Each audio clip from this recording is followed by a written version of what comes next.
Well, good morning. I'm Jeff Coleman. And I'm Debra Pickerton. Happy New Year. Welcome to a special edition of Morning Light, Body and Soul Edition. It is 2026 and getting in shape tends to rank high on the list of New Year's resolutions. But where do we start? With our diet, with exercise? Lifestyle changes can feel overwhelming, but they don't have to be.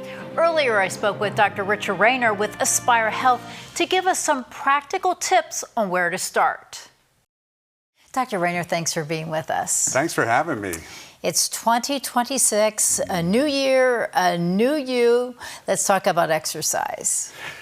Yeah, so I don't know if it's going to be a new me, it's kind of the old me, but new opportunities. And, you know, it's funny, this is a holiday that we, I think, in some ways have created, right?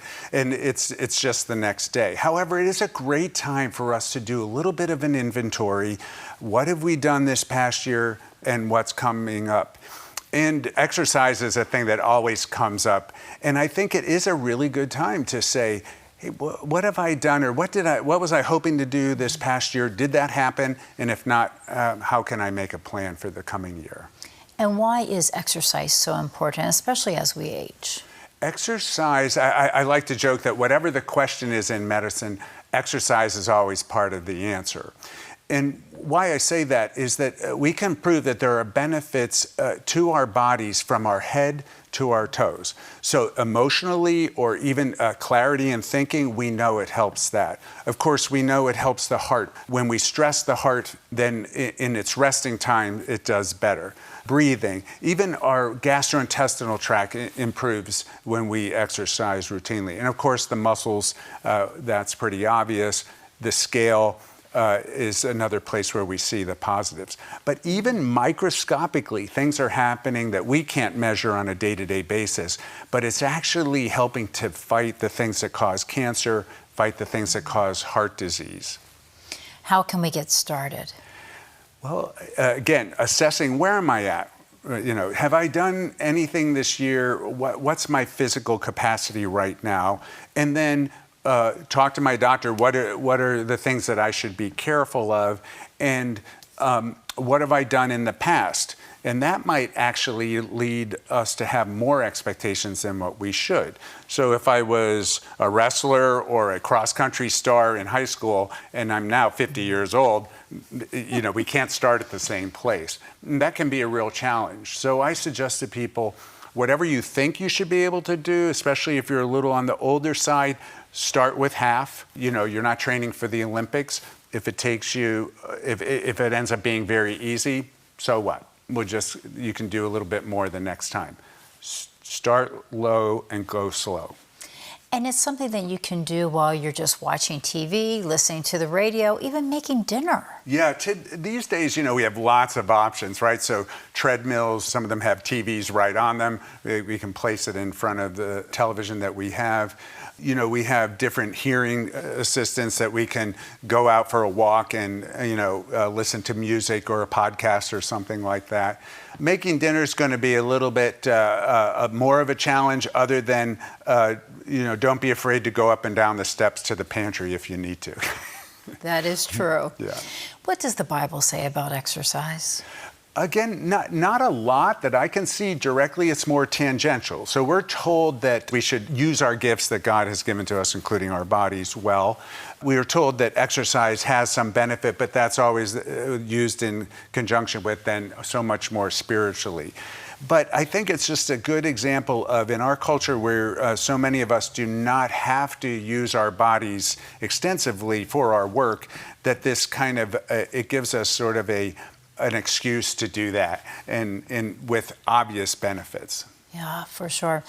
So for many of us, we say we're going to start this routine, and we're doing really well for the first week, maybe first 2 weeks, and then we come up with excuses. So how can we continue exercising? How can we keep a routine? Yeah, some accountability could be helpful if you have a friend or, you know, a spouse that you can say, hey, this is what I'm going to do. If you hear me saying, you know, well, providing excuses, then, you know, gently say, well, is that really, you know, is that really what you want to do? I'm a big fan of looking at our schedule on a weekly basis. And again, this, if you have a spouse, this is really helpful. And so then that is when, like my wife and I, for instance, on Sunday evenings, we pull out our schedules and we sit side by side and say, and part of what we plan is when we're going to exercise that week. For some people, it's really beneficial to join a class because then you have an appointment, you go. Or you join some kind of a, let's say a running club or something like that that meets. And so when you add the relationships in with that, sometimes that can be motivating too. But again, planning, and decide what you want to say December 31st of this year, and make sure that you start moving in that direction now. Yeah, I love that, what you do with your wife. That is wonderful. Yeah. One of the smartest things we've ever done for each other. Great. Dr. Rayner, thanks so much for being with us. Thank you for having me. Again, the best advice is to put exercise on your schedule, and if you have a workout buddy, they can help you really stay motivated and stay on track. Accountability. You need accountability. You do. Well, nearly 42% of adults and 20% of children are considered obese in the United States. Weight gain can be an ongoing, lifelong struggle. It really can. Oftentimes, you can gain weight slowly, making you more vulnerable to certain health conditions. Our executive producer, Missy Stricker, shares her journey on how to get fit. Let's go back and let's talk about your weight gain, health scare. So this all started back in 2022. I was working a full-time job at a different TV station. I was working overnight hours, and I was also working a part-time job. So I wasn't exercising, I wasn't eating right, and I kept having this pain in my side. So I kept going to the doctor, and I didn't know if it was gallbladder, kidney stones. I didn't know exactly what was happening.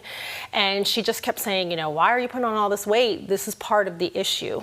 So for me, she finally just said to me, for your BMI and your height, you're obese. So those were a little tough words to swallow, but that really helped me to kind of jumpstart my journey. Yeah, just hearing those words, shocking. So what was going through your mind? So at first I was mad because who wants to be told that you're obese or overweight? Nobody wants to hear those words. But for me, it took me maybe a couple months, maybe 2 to 3 months to really kind of get my head together and say, look, you've got to make a change. Something's going on here. Now, luckily, the health problem was just acid reflux. So, it wasn't something that was major, but it was something that I could control with weight, like with my weight and also with my diet and exercise. So that really kind of launched me into that. So in 2022, in 2023, the beginning of 2023, I got into the gym and I worked out for a whole entire year, and I lost over 40 pounds, just making changes, just exercising 5 days a week and changing my diet. So this is really a journey. And how did your faith really play a role in this journey? So it really helped me because I knew, your body is a temple of the Holy Spirit. That's what the Bible teaches us. And so it's very important. It's just like getting up and choosing to do devotions or reading your Bible. It's really about, sticking to something. You have to, if it wasn't for my faith, I couldn't do it every day because it's beyond me. Because there are days where I don't want to get up and go to the gym. I don't want to go do these things, but it's just like anything else. And it's having a community of people to support you. So that was a big deal for me, is just going to the gym, taking classes, and having people walk alongside you. It's like a church community where you're in there together and people are helping you and kind of guiding you along the process. So a community that is so important. So what are some of the activities, our viewers may be watching and are like, oh my goodness, I don't think I can start doing something like this. And it's really baby steps. So how did you start off, and what did it lead you to? So it really started as just taking a simple class. So I took a step aerobics class, and it seems very easy, but I couldn't even get through the first class. Like I couldn't handle the cardiovascular part of it because I was so out of shape, and I've had 40 extra pounds. So it took me really a good month to kind of build up to that. And so the instructor was great. She never pushed me to push myself. It was just every day you had to say, I'm going to keep coming back. I'm not going to stop because, this is maybe holding me back a little bit. So, and then I would just kind of amp up a little bit and say, hey, I'm going to go take this class. I did Zumba class. I take a circuit class, core class. I couldn't even do a sit-up when I first took a class, and now I can do that. But it takes determination, and it takes, again, your faith getting you up every day day. It's not easy. You have to fight with yourself and your spirit to say, you know what, I'm going to do this today. I need to make a change. Well, you're certainly doing amazing. And I know we've been hearing here in the office that you are training for a very big event, the Spartan Race. Tell us about that. It involves this bag sitting down here. Yes. So I'm getting ready to do a Spartan Race on July 13th. It's up in the Poconos, and so I've been training since April 1st. So it's been a little over 3 months. I've been carrying a bag similar to this. So I started with a 30-pound bag, worked my way up to 40, and now I'm carrying a 50-pound bag. Just a lot of circuit training, pull-ups, dead hangs, benching, just strength training. This is more for me like a mental challenge for me to see if I can do it. You know, I just want to challenge myself. And so every year I try to give myself that. The first year I wanted to run a 5K, I did it. And now this is a big challenge and I'm excited for it. So yeah.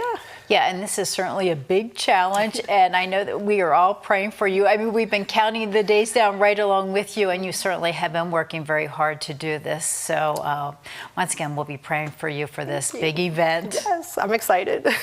Thank you, Missy, so much for sharing your journey and really encouraging our viewers to take the same steps as well. Yep, anybody can do it. Well, we are happy to report that Missy completed that Spartan race in the Poconos. The race included a 5K, 20 obstacles. It took her about 2.5 hours to finish. Hooray! Well done, Missy. Congratulations. Yes, excellent job. Well, statistics show about 1/2 of all U.S. adults will experience at least one traumatic event in their lives. Yeah, so getting back on an exercise routine can help in that healing process. Carol Fastrich Aranos knows this firsthand. She shared her experience with us.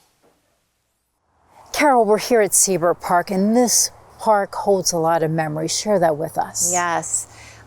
In June of 2022, I went out for my morning walk, and as I was walking up the hill in the park, which I do every day with my dog, I started to have a heart attack and ended up calling 911 and basically collapsed in front of the tennis courts. And the ambulance came and basically they saved my life. I went into cardiac arrest when I went to the hospital and I died. And so the last few years has just been a really big journey to get back to my level of exercise, which, you know, before my heart attack, I was doing yoga and going to the gym and walking 2 to 3 miles a day. And so I was kind of progressing forward with that regimen, and last year I had a spontaneous bleed into my right knee in September, and it really set me back. I was in the hospital for 7 days, and when I left, I was basically unable to walk. I had a walker and had to start all over again. And after my heart attack, I started walking to the mailbox. That was my first goal. And then I expanded to walking to my neighbor's mailbox. And after my knee, I started to basically do the same thing. I was determined to get back to walking my dog. And so I progressed to a cane and started walking a little farther and a little farther and a little farther. And then when I was able to get rid of the cane, I picked up the dog leash and off Zeke and I went, and back up to my 2 to 3 miles a day and just working really hard to get back into the gym. I mean, this must have been a real shock to your system. I mean, because two pretty traumatic events taking place in your life and having this setback. How did your faith really help you through this as far as getting back into exercise? You know, exercise has always been really important to me. Both my parents have chronic illness, and so it was just something that I was always determined to do, and it was my stress reliever, and it just made me feel really amazing, and so it was really, really important. And I'd be lying if I said that it didn't challenge my faith, just trying to understand if I could overcome one, but then immediately came right into another. Actually, even worse, it's 10 months and I'm still really struggling to get back to the level of activity. I still have pain every single day. And so it has been a season of trying to figure out why and asking God, what am I supposed to be getting out of this, or what am I supposed to be learning, or how am I supposed to be using this for somebody else? God works all things together for our good, and just trying to figure out what that looks like has been really, really challenging.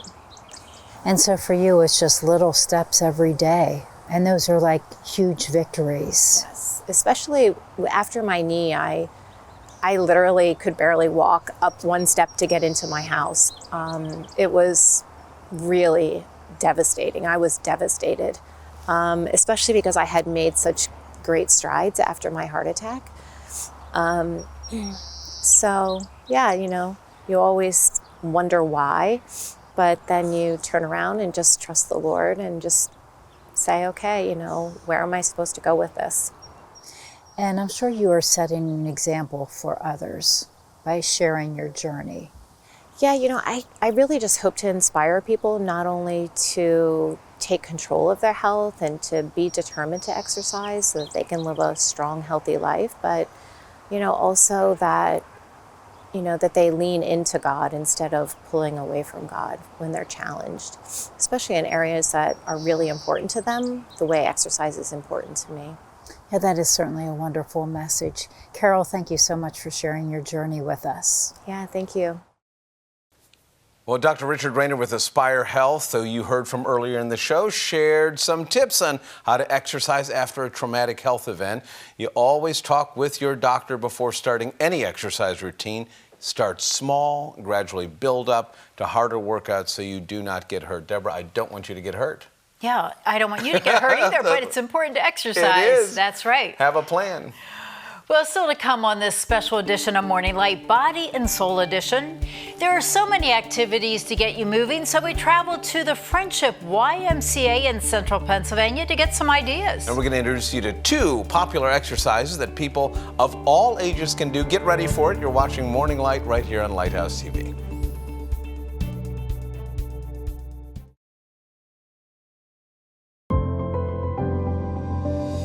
Zumba is a fitness program that involves cardio and Latin-inspired dance. Zumba is one of the best-known fitness programs in the world, with more than 200,000 class locations available in 185 countries.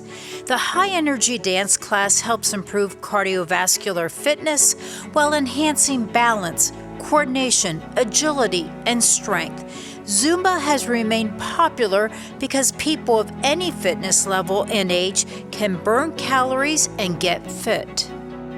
We are here at the Friendship YMCA, and joining me right now is Zumba instructor Leon Powell. Thanks for being with us. Thanks for having me. So let's talk about Zumba.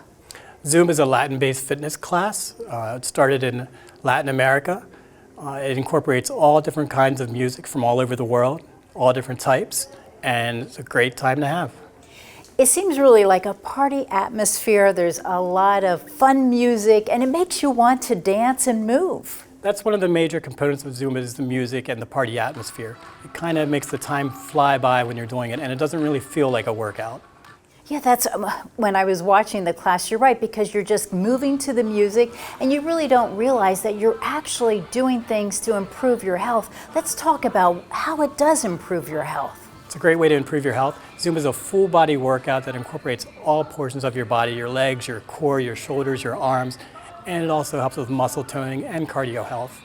Now, how long have you been doing this and why did you get involved? I've been doing this now for 15 years. I initially got involved because I walked by and heard the music and it looked like a great time, so I just jumped in and I haven't stopped since. So my question is, you're doing all these different moves. How do you come up with the different moves that you do and knowing that this is good for you?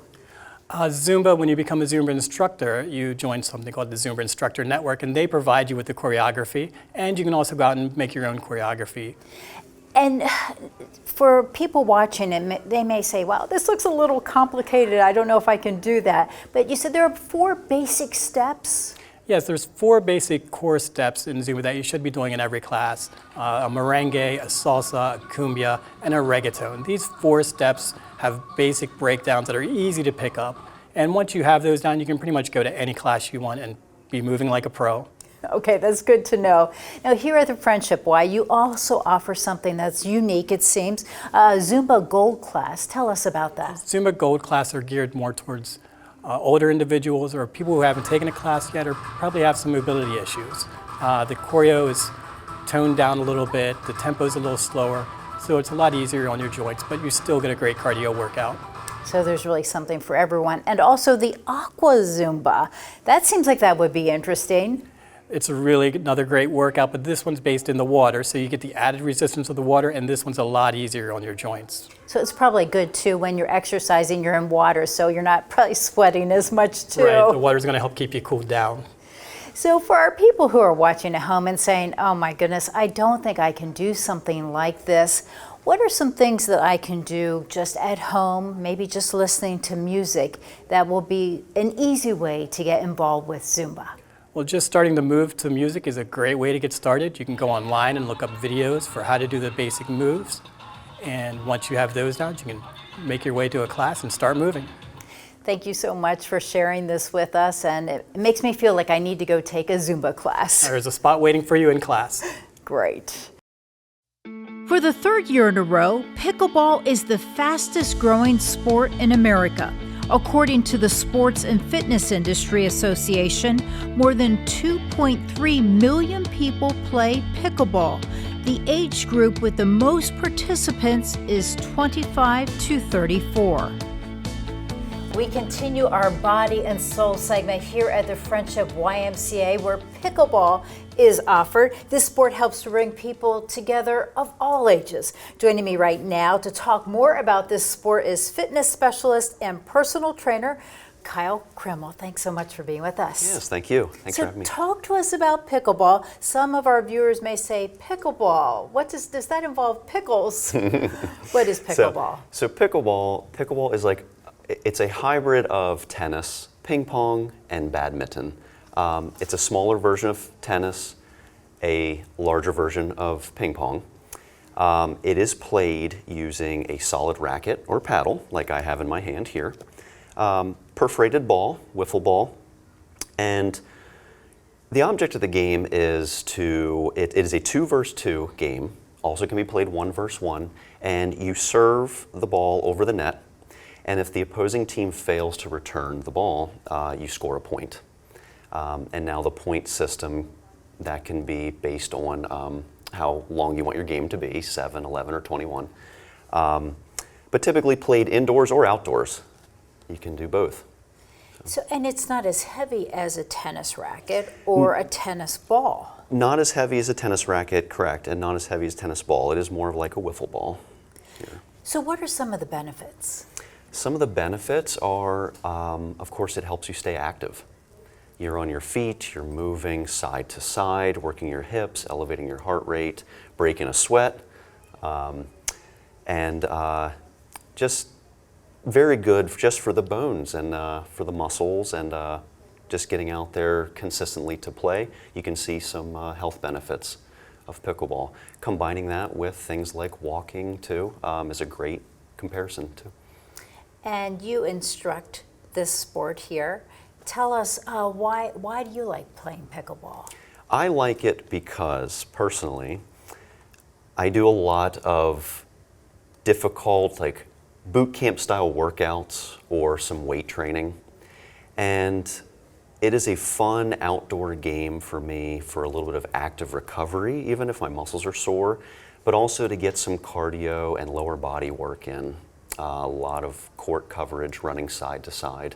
And I just really enjoy it, just also simply just as a game. I just want to play a game, and then the benefit, because I am interested in physical fitness, is I am getting some activity too. And you do see people of all ages doing this. And why do you think that is? The popularity is growing, and it is growing, like you mentioned, all ages are playing. I think it's a very fun game that people of all ages are picking up on. And it's not as large of a court as tennis, like I mentioned earlier. So kids have less ground to cover. Older adults that are looking to restore their everyday capabilities of everyday living with physical fitness, haven't done a lot of movements or exercise for quite some time, again, with the surface area of the court and also having a partner to play with too, less ground to cover. Still good physical activity, but again, less ground to cover. Yeah, absolutely. Yeah. So let's talk about injuries, because we know with sports there's always some type of injuries. How can you prevent them when you're playing this sport? To help prevent injuries, like beginning any activity, warming up. You want to warm up the body a little bit. Staying hydrated is important too, but warming up the body with some brisk walking, elevating the heart rate, getting the blood flow and the body temperature increased before you begin any kind of physical activity is important. So yes, walking, jumping jacks, doing some body weight squats are important. Because as far as the injuries would be upper body, ankles, that type of thing? It's possible anything. Yeah, upper body and lower body. So.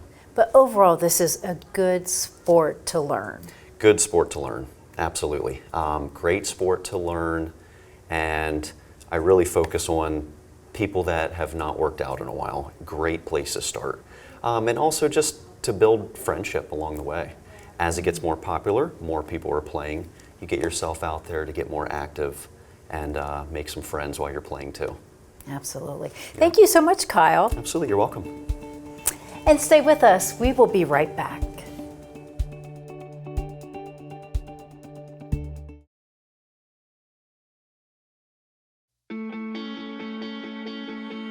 Welcome back. Well, we learned a lot today about the importance of physical fitness. First, you have to want to make lifestyle changes. This includes eating differently, getting a little exercise in there as well. That's right, you have to take baby steps at first. Take a walk on your lunch break, walk the dog. Weight loss does not happen overnight, so trust the process, be patient. I think I'm going to try Zumba. How about you? I don't know, a little intimidating. Intimidating. All that movement and coordination. Beautiful and all that. music. It sounds like you're a salsa exercising, class you're to having me. fun at the same time. I'll do it once. Okay. Well, we want to thank you for watching this special edition of Morning Light Body and Soul Edition. Invite a neighbor to take a walk, go to the gym, join you on that dog walk, and God willing, we'll see you again real soon.